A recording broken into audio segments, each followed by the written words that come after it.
Hello everyone and welcome back to the channel. Now today I'm going to be getting back into a game that I've been thoroughly enjoying since I was first introduced to it, and that is Rolf Grein and Nick Salmon's Dreadnoughts, Fortresses of Steel. I have actually, as I say, been playing this game rather a lot. It travels with me to work, in the hope that I get a seat with a table on my commute to and fro, because it is so worth it on the off chance that you can play a big battle like this. Now, I have demoed the original game and their subsequent improvements on the channel, and even played a couple of sample battles. But I wanted to come back to this game because I've not actually played any of the historic scenarios that these two great designers have been creating for this game. And ages ago, I seem to recall I'd promised that I would do the Battle of Ulsan, the famous clash between the Japanese and the Russian armoured cruisers, which took place on the 14th of August 1904. So I have set up the scenario here. The situation is that the three Russian armored cruisers of the Vladivostok squadron have finally, after months of searching, been caught by Admiral Kamimura's armored cruiser squadron. And the Japanese, of course, are delighted to have this opportunity to finally chase their opponents down and get rid of them. Of course, 4 days earlier, the Port Arthur squadron had been defeated in the Battle of the Yellow Sea. And for the Japanese, it would be very nice to make a clean sweep of their opponents by getting rid of the Vladivostok force, which has plagued them since the start of the war. So I am solitairing this.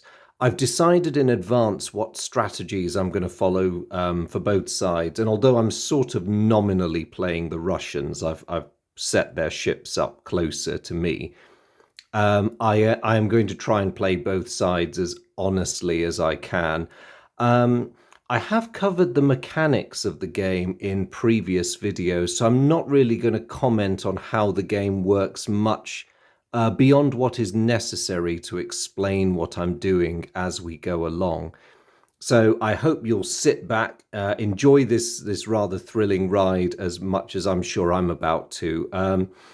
I have a bit of an uphill struggle because, just to mention, obviously the Japanese have 4 cruisers to my 3.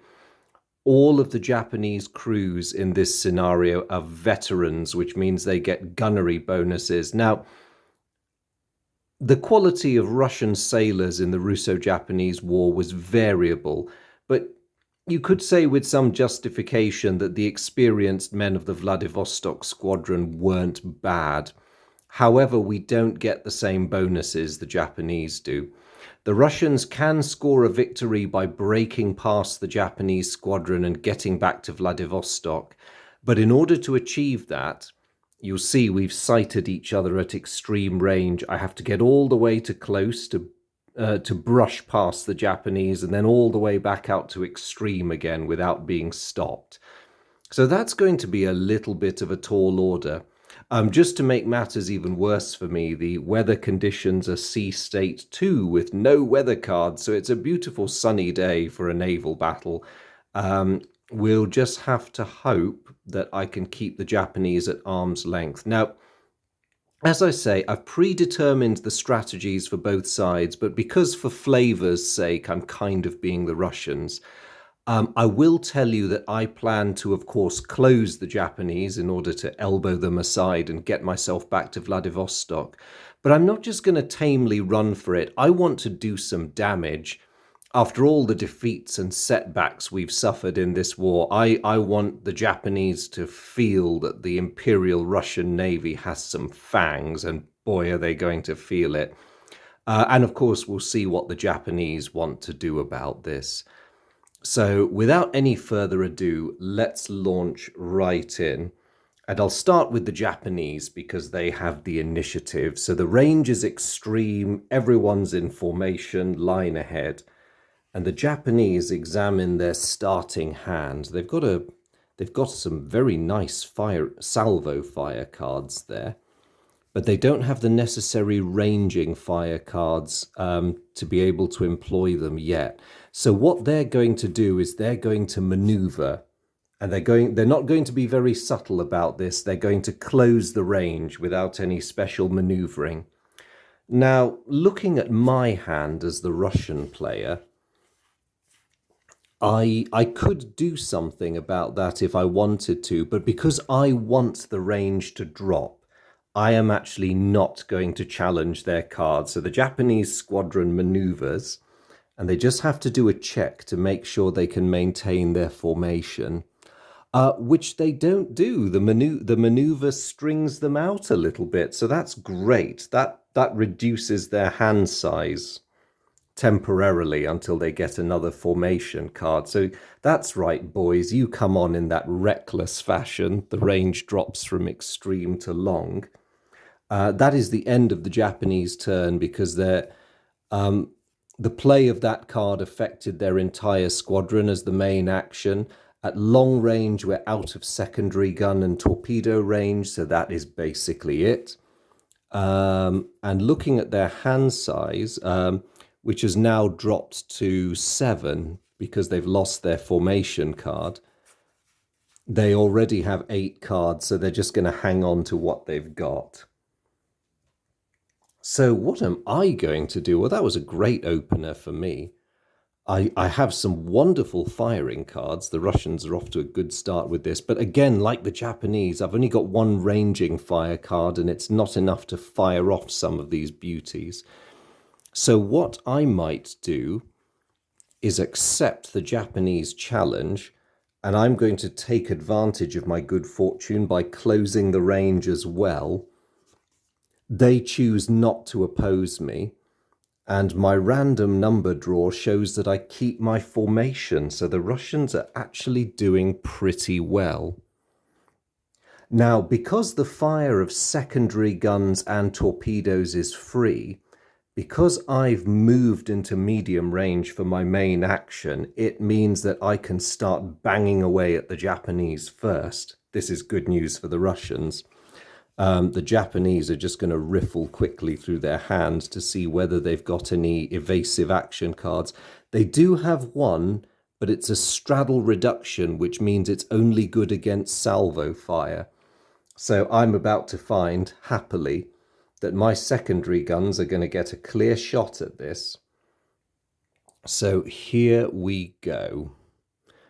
Now, to score a hit, we need to draw all 3 of my ships, need to score a 3 or higher on their random number draws. And there's various modifiers that affect it. All the bold ones, really. No one's performed any snazzy maneuvers so far, so we don't get any minuses to our shots for the Japanese having put us at a disadvantage. So I'm just going to bang away. I want each of my cruisers to target the corresponding enemy ship. May as well not foul each other's gunfire, so let's go for it. So the Rossia's going to open the ball, and she gets a 1. Oh, okay, lots of shell splashes and not much to show for them. The Gromoboi, she gets a 4, and even allowing for the modifiers, yep, that is still a hit. So she scores on the Azuma and hits. Oh, it's a flotation hit. Marvelous. So at this range, our secondary guns have a penetration value of 2. I draw another random number, and I get a 5. Now, as an odd number, that only gives me a +1 for a final value of 3. So I look at the Azuma's card. Unfortunately for me, her hull armor value is 5, which means although we hit her fair and square with our 6 inches, the shots just bounced off, unfortunately. Never mind, they know we're here. Finally, the Rurik is going to take on the Tokiwa. She opens fire and scores a very healthy hit. The location is secondary guns, and the hits are doubled, so 2 hits on the secondaries. Nice. What is the armor? Armor rating of 4 on those.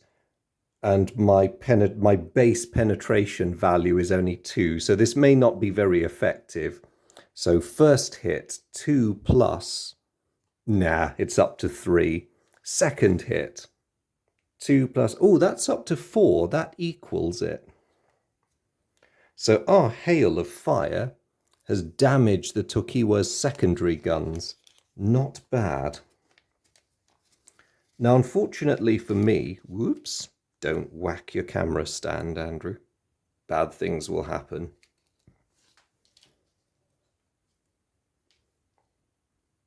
In fact, I think bad things have happened. Has that lost its focus? It's gone a bit blurry, hasn't it? Hold on, let me put this damage marker down.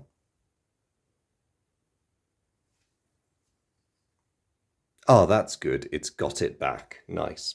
Bit slow on the uptake, this camera, but otherwise all good. So yes, cheers from the Russian ship as the Japanese cruiser takes some hits to its secondary guns, and we probably don't know what we've achieved at this distance, but we can see the shots hitting, and that's cheering us up immensely. So we're still out of torpedo range, so that's the end of the Russians' turn. I have 7 cards in hand, which means I'm entitled to draw another one. And I get another maneuver card. Useful. We could even start outmaneuvering the Japanese next. Now, I don't expect this good situation to last because, of course, the Japanese guns haven't spoken yet. And I may have cause to regret my hubris when they do.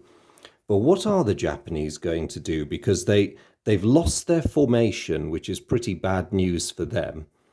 But they have got maneuver cards. Now, the temptation for them might be, because they do have some nice salvo cards, but they don't have the necessary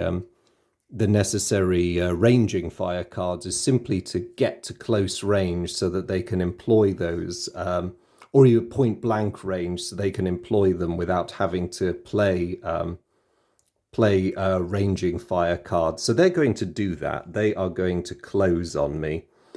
And do you know what? I might actually accept it. I'm feeling quite bold, and they are doing me a favor by doing this. So the Rangers drop to close. Now, any minute now, their guns are going to speak. So I just want to see what I've got by way of mitigating. Okay.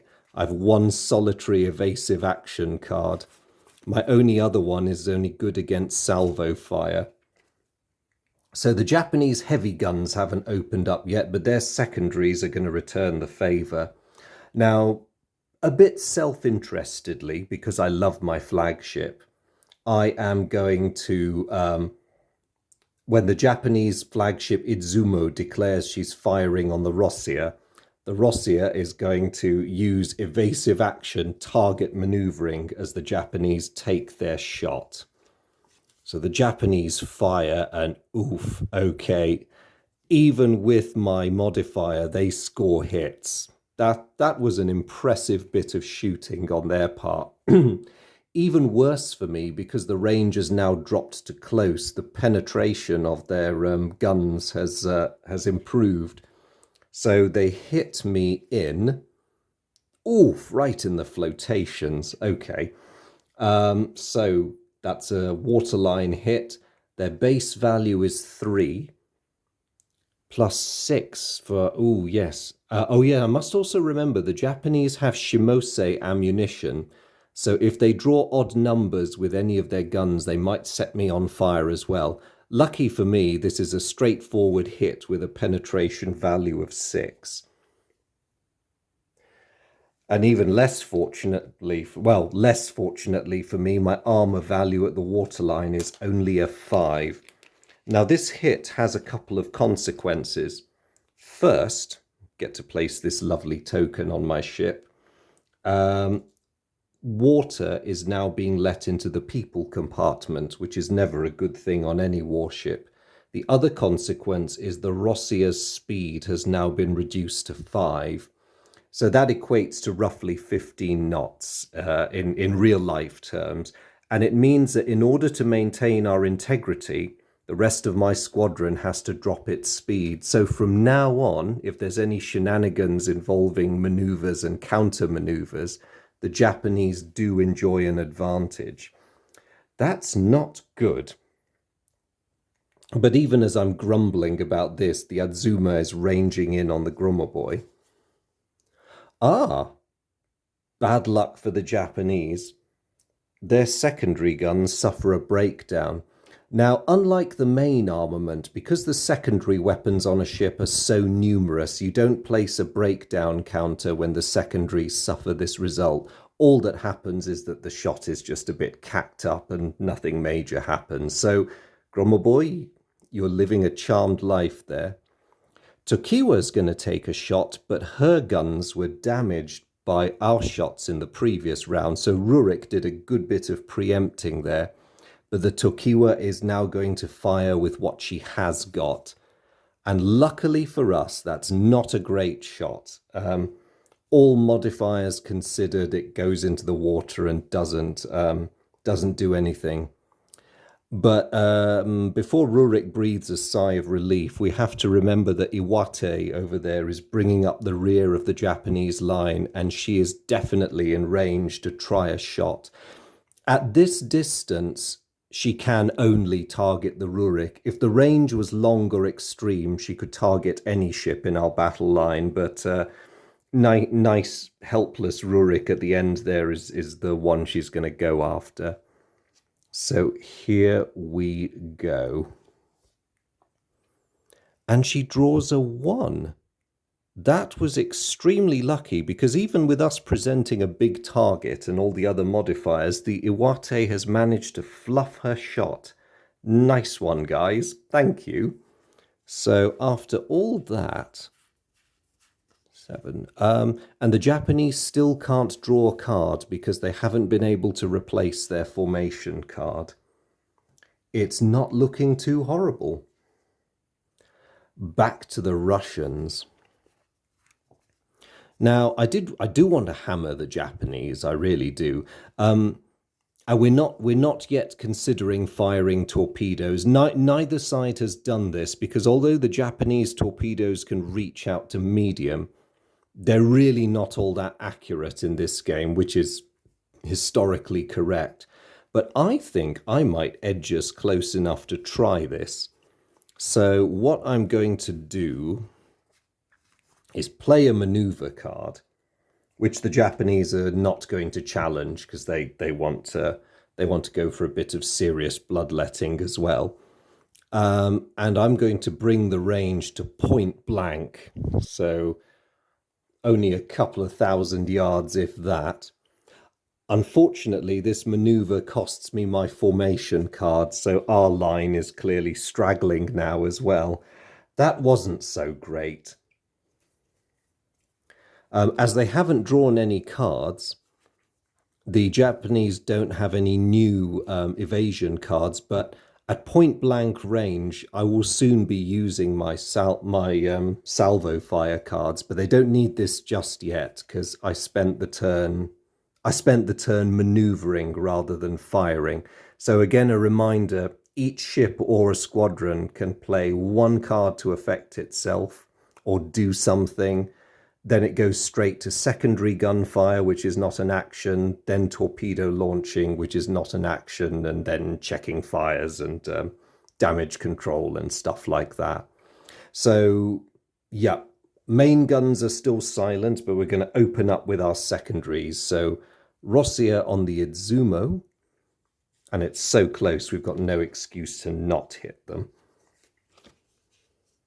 And we hit. What do we hit? Flotation hit. Nice. So our penetration is 2. Not very good. Plus another 2. Odd numbers give you a +2 bonus. So that's 4. Unfortunately, the Izumo has 5. They're very impressive, these British-built Japanese armoured cruisers. So we hit her fair and square, but she's not the least bit bothered by it. The Gromoboi has a go at the Azuma and hits her. Nice. hits her. Oh, another waterline hit. We seem to be doing that a lot today. And penetration is 3 plus 2 for 5. It goes through. Good shooting, boys. Keep it up.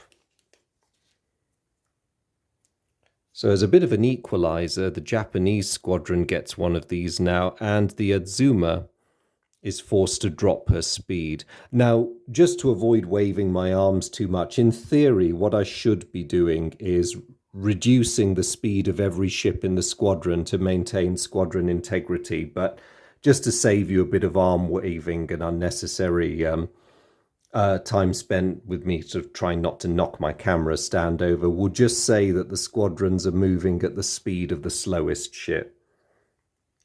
So well done, Grummerboy. And Rurik is encouraged by her initial success against Tokiwa, is going to shoot as well. And that is a very solid hit. Okay. So we hit her torpedo battery. Interesting. That's a hull-mounted torpedo. So let's see if it goes through. Base penetration of 3 or 5. We have done it. We have put a few shells either directly through or in the vicinity of the Tokiwa's broadside torpedoes. That's very good. That's deprived her of her ability to try shooting us with those, or torpedoing us with those, I should say. And now, because we are at point blank range, I think the time has come to follow up with some torpedo fire. So all 3 of the Russian cruisers are going to let fly. I'll just mark them with the torpedo counters so I know how many I've got left.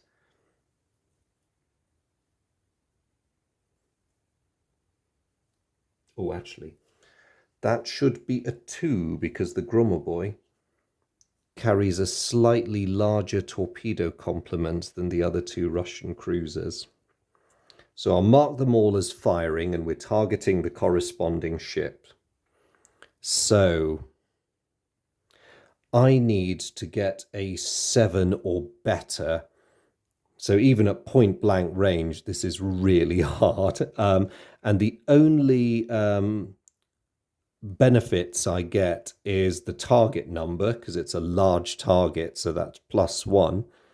And another +1 because it's at point blank range, so I get +2. Good luck, Russia. That's a 5, so that torpedo misses. Grommerboy tries chucking one at Azuma. Oh, that's definitely a miss. That was horrible. And Rurik tries to do even more damage to Tokiwa. Oh no, and she suffers a breakdown. That's not good. So that shot is automatically wasted. And I have to go through the indignity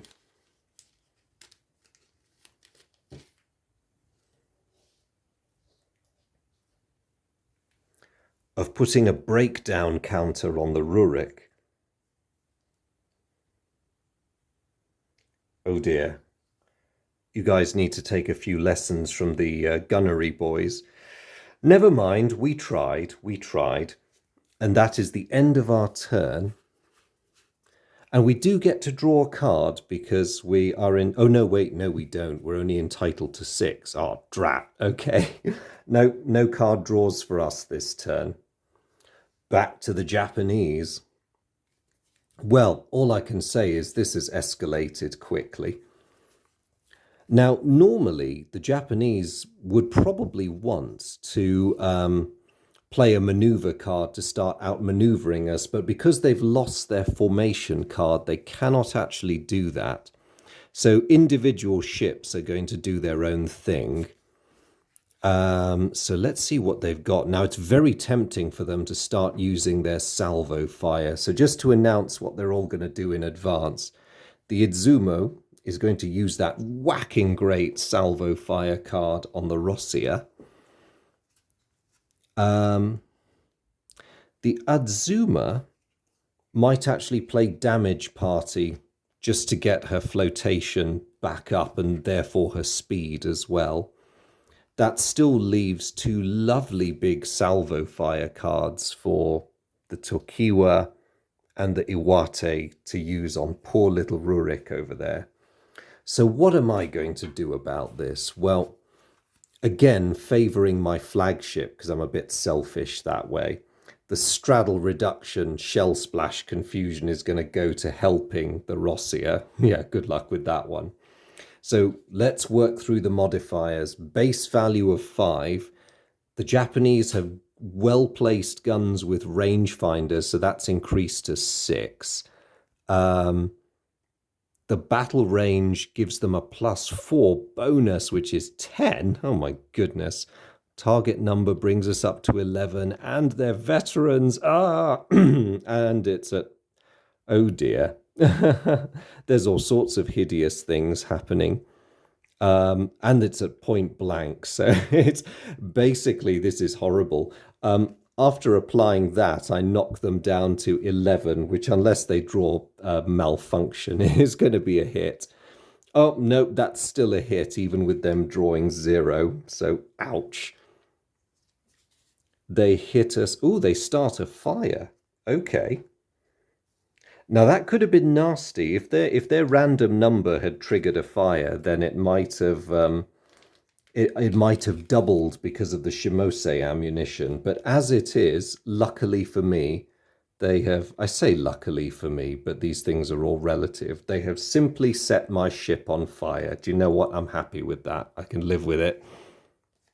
So the Azuma plays her damage party uninterrupted, which means, slightly to my regret, the Japanese squadron is now back to 18 knots.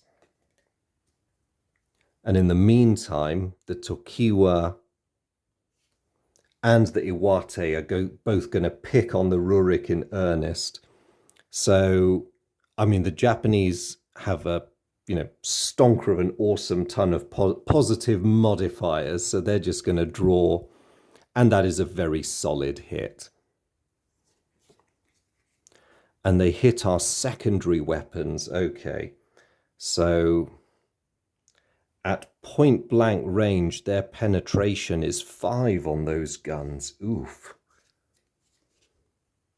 But with no modifier.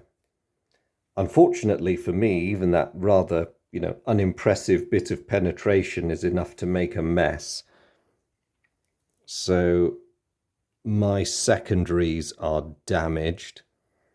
And they aren't finished with us yet, because the Iwate is landing hits as well. Oh, she definitely gets us. Ooh, double flotation hit. Okay, not nice. So, like the Tokiwa, base penetration of 5. Oh, all right, that's good, I guess. And the other one, ooh, that was much nastier. Okay, either way, it goes through the armor on both occasions. So the poor Rurik is in a bit of a state now because half her flotation boxes have been marked out. And her speed has very dramatically dropped to 3. Now, I expect most of you who are watching this have heard of the Battle of Ulsan and you know how it went down. But for those who haven't, historically, Japanese fire really beat up the Rurik. And it left the Russians with an absolutely hideous decision, which was, do the other two more modern and more capable cruisers stop and help their comrade at the risk of losing the entire squadron? Or do they just leave her to her fate and press on for Vladivostok? Now, they made the strategically sound decision and chose the latter course of action, but it must have been very painful. And to my mounting horror, I can see history beginning to repeat itself here, because the Japanese turn, of course, has not ended. That was just them taking their actions. They now get their free round of secondary gunfire and torpedo fire. So this is going to be horrible. Let's get this over with, shall we? Izumo lines up on the Rossia and shoots. Oh, okay. That is, let's have a look. The fact that they're veterans brings that up to 2. We're a big target, so that's 3. There's no... Oh, darn it. Even with that lousy draw at this distance, it's still a hit. So Izumo's secondaries hit us. Ooh, nice bit of luck for us. No damage. I'll take it. Thank you very much. Azuma opens fire on the Grummaboy. And that is a miss, even under ideal conditions. Tokiwa trying to take on the Rurik. Another miss. Huh. Japanese seem to have no manner of luck this turn. No, shut up, Andrew. Don't say that. Shut up, because the Iwate is about to shoot. What did I say? What did I say? Yep. Spoke too soon on that one. So the Iwate lands a very solid hit on the poor Rurik. Striking her in her defective torpedo tubes. All right, yeah, you can have that one. So penetration of 3. Ooh, ouch. Okay. So that's actually reduced because it's an odd number, but it still does quite a bit of damage. And okay.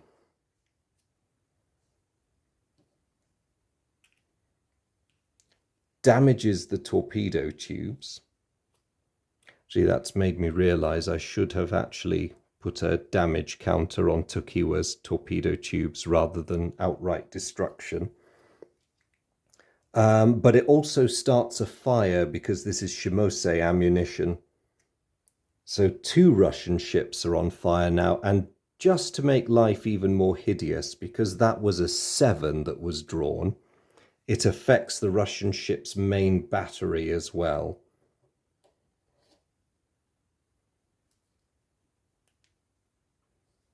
So under the special rules, we mark the main battery with a breakdown level 2. Basically, it's been affected by the fires that have been started by the Shimose shells. So poor old Rurik is a right state at the moment.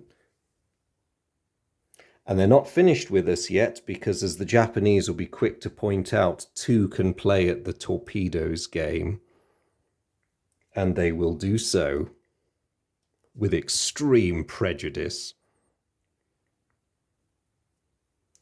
The only thing they will hold back on a bit is because the Tokiwa's torpedo tubes are suffering a little, Iwate will pick up the slack for chucking torpedoes. Actually, no, will she? It's always worth taking the shot. No, let's take the shot. There's no point being cautious while the Russians are right there where they want them at point-blank range. Note to viewers, I am obviously not planning on staying here for very long. I'm going to make a break for it, I think, because this is not going well at all. And I have no cards that I can evade with, so here come the Japanese torpedoes. They're a bit better than ours, so they only need a 6 or better to hit. And no! Oh, darn it. Well, I hate to say this, but even allowing for all the modifiers, unfortunately, well, actually, especially as the Rurik is slowing us down, the Izumo's torpedo slams into the Rossia, doing triple damage results. So they hit us in the flotation. Magazine explosion. Oh, come on. Oh, right. So triple flotation and a magazine explosion. Okay. Well, to be perfectly honest, I'm going to have to see whether we actually survive this. So I'm going to draw for the magazine explosion. And that is a good enough number. So, well, that was a very catastrophic hit because the damage done by that torpedo would have moved me 3 flotation boxes over, and the ship goes boom because of a magazine explosion. So the poor old Rossia goes glug, glug, glug, glug, glug off map. And the situation has just become utterly horrendous for the Russians. Obviously, magazine explosion. There's no hope that my commanding admiral survived that, so I'm going to leave him among the wreckage. The Adzuma's torpedo thankfully misses, and the Tokiwa and the Iwate likewise miss. So, okay. Part of me wants to say that could have been worse, but the other part of me wants to know how it could have been worse. The Grummer Boy is going to take over by default because really, this is not looking great. Um, and that finally ends the Japanese turn. Now, how many cards have they expended? Quite a lot. So they get to draw another 4 cards. Oh, poor Russia. And there's a lot of maneuver in there, plus some ranging fire. Oh, a bit late. They could have done with that earlier in the game. Okay. So over to the Russians, and the situation is looking absolutely horrible. Not to mention that I'll be checking for what those fires do later in the game. So, card play. I do not have any good options really, but and I can't maneuver anymore, which is even worse. But do you know what? As we're clearly going to suffer a really horrible fate, I say we go down fighting. So we're going to just target our opposite numbers. I won't bother targeting the Japanese flagship. Besides, the Azuma is a marginally weaker ship in some respects, so it makes sense to shoot at her. I'll just see if the Japanese have anything they can do about that. Oh, yes, they do, just to be horrible to me. So as my 8-inch guns finally range in, the Japanese go, oh, no, you don't. So reduce my base value to 2 as the Grummer Boy fires. That brings it up to 5. Now, thankfully, because of the range, we hit despite everything. So we strike the Azuma in the hull. Nice, and it's double flotation damage. Take that. Penetration value of 5 plus 1, 6. That still goes through. And the other one goes through as well. So having managed to pump herself out and seal the leaks, the Azuma is suddenly in a bit of a difficult situation once more. And even better news for me, the damage she has taken forces the Japanese squadron to drop its speed dramatically. She's going even more slowly than the battered Rurik now. Meantime, Rurik will fire at the rather heavily thumped Tokiwa and definitely scores a hit.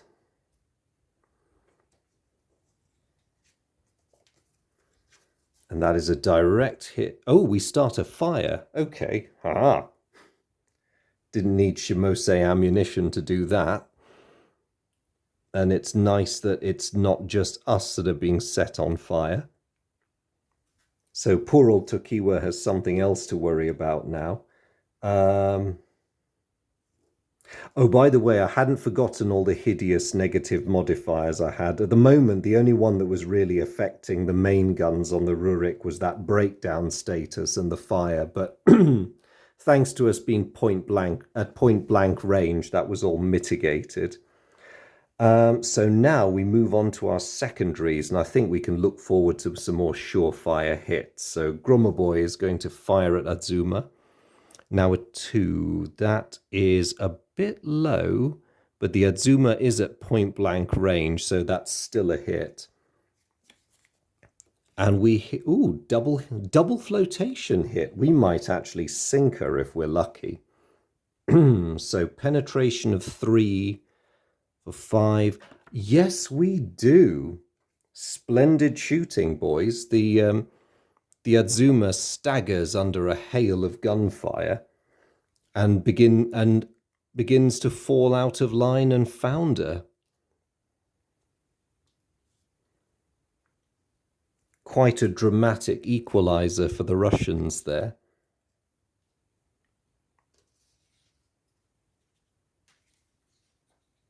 Unfortunately, it doesn't really materially improve our situation. Let's see if poor Rurik can manage anything. Also, the bad news is we've just sunk the slow Japanese ship, which means their squadron's faster than us again. So Rurik gamely takes a shot. I do have to remember quite a few negative modifiers there. But we are at point blank range, so we are just able to hit her. Oh, and we start another fire. That's very good news. Give the Japanese something to worry about, that's for certain. In fact, if the Tokiwa gets set on fire anymore, she'll have to fall out of line as well. We might actually come out of this all right.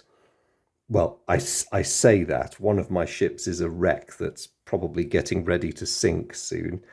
And the other one is untouched, but is not going to enjoy taking on two, possibly more ships. So let's see how this goes. I will, of course, be firing torpedoes because I don't know how much longer we're going to be here. So the Gromoboy now is going to target the Izumo. And the Rurik, with her last torpedo, firing at a massive disadvantage because of the damage and the breakdown and everything, is going to try to finish off the Tokiwa. So here we go. Gromoboy. And that is a hit, incredibly. So triple damage on the Izumo. Turret main. Oh my goodness, and a flotation. Okay. So, I mean, I say we might have hit a magazine or something like that. But whatever it is we did to the ship's internal systems, it has taken the Izumo's main armament completely offline and has also started some flooding. So we must have flooded some magazine passages or something like that. Shame it's not a detonation, but if it stops her firing her main guns, I won't complain. That was a super hit. Well done, boys. And the Rurik... No, the Rurik misses. I didn't give much for her chances, but, you know, she did her best.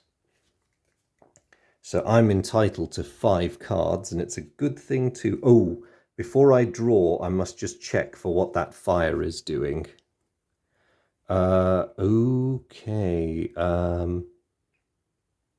Right, that means it spreads. That was an unfortunately low roll. So, and the bad news is you have to check for each counter. So that is not good news at all. And now we can draw.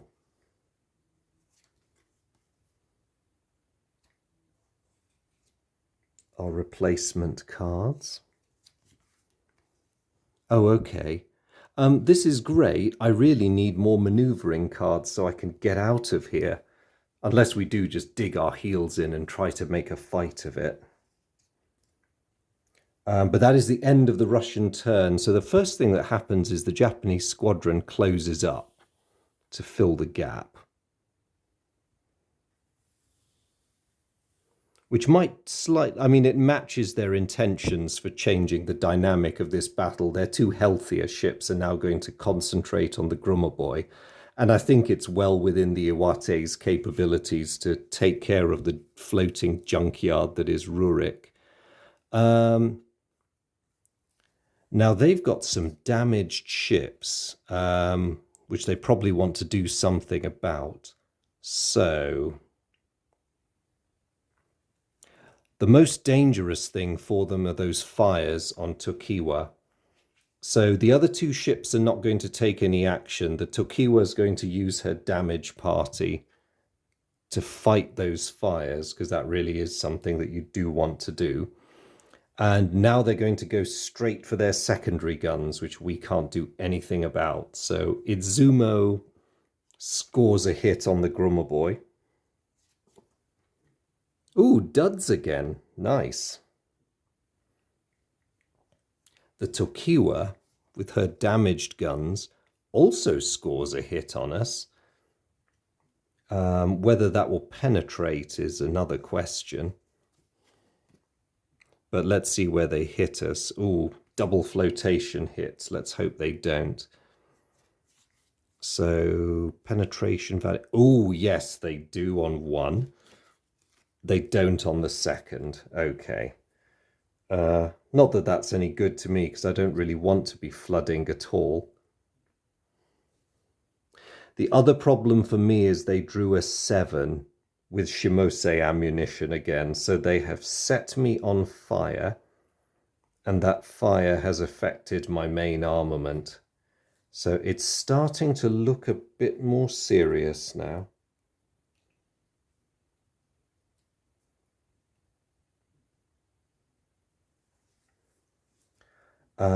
Meanwhile, the Iwate is just going to pummel away at the Rurik. Now, is that a hit? Yes, at this range it is still a hit, unfortunately, especially with her low speed. And that is a... Ooh, Shimose ammo rules again. It's a... Oh, no, it was when I drew. Nope, sorry, nope, no more fires. I misunderstood that bit. Nope, we're not on fire anymore, but she has hit us in the... it's a flotation hit. And she gets a total of 5 damage, which does go through, unfortunately for me. So the Rurik is flooding very, very badly now. And if she takes much more damage, she'll be in serious danger of becoming crippled. So that is not happy. Now, of course, after all the fun I had with torpedoes last turn, it's definitely the Japanese turn, and they want to equalize. So all 3 Japanese ships are going to disgorge torpedoes in my direction. Those 2 are going to focus on the Grummaboy again, and the Iwate will just try and finish off the Rurik. The Rurik is going to be such an easy target for torpedoes, crawling along at 6 knots, give or take. Ouch. So Izumo's torpedo, whoops, misses. Tokiwa suffers a breakdown. Okay. I'm quite happy with that. And Iwate misses. Or actually, does she? Yes, incredibly, Iwate misses. So that brings their turn to an end, a rather unsatisfying end, I should say. And the Tokiwa is just going to check her fires, which don't increase. That was close, but they don't increase. Ah, mutter, mutter. And so that ends the Japanese turn. And they're entitled to 2... wait, hang on. Oh no, they've lost a ship. They're only entitled to 1 card.